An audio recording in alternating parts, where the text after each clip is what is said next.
Госпожо, как се казвате ви? Татяна Пешева съм. Откъде сте? От Селановци. Така. Оплакахте се, че имате проблем с дясната ръка. Така. Не можехте да я движите, не можехте да я вдигнете, болеше ви. Блокирана, беше блокирана. Ръката е блокирана. Блокирана беше, да. Ходили сте на физиотерапия, Да. ходили сте на лекари. Да.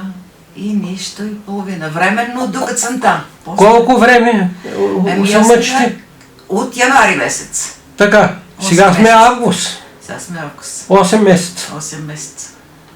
Така. Аз казах, че ще ви излекувам ръката. Да, и повярвах, аз с такава цел дойдох, нали, с такава нагласа дойдох, че знам, че ще ми помогнете.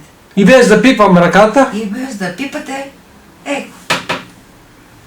това не можехте да го направите. Боже Господи, какво е? Аз не може да си дигна панталона.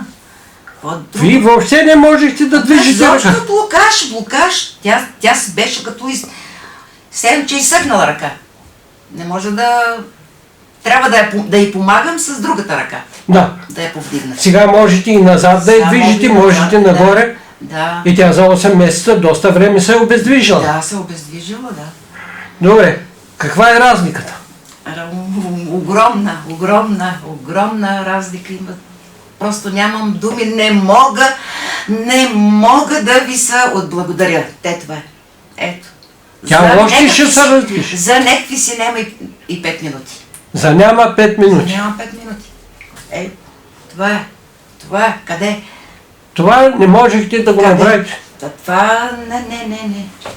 Добре, благодаря ви за този запис. Ще го пускам на хората да видят, че тук могат да се излекуват. И аз много ви благодаря. То без да се докосва ръката. Да, без да се докосва ръката. Да. Вълшебник. Благодаря ви. И вълшебник, да.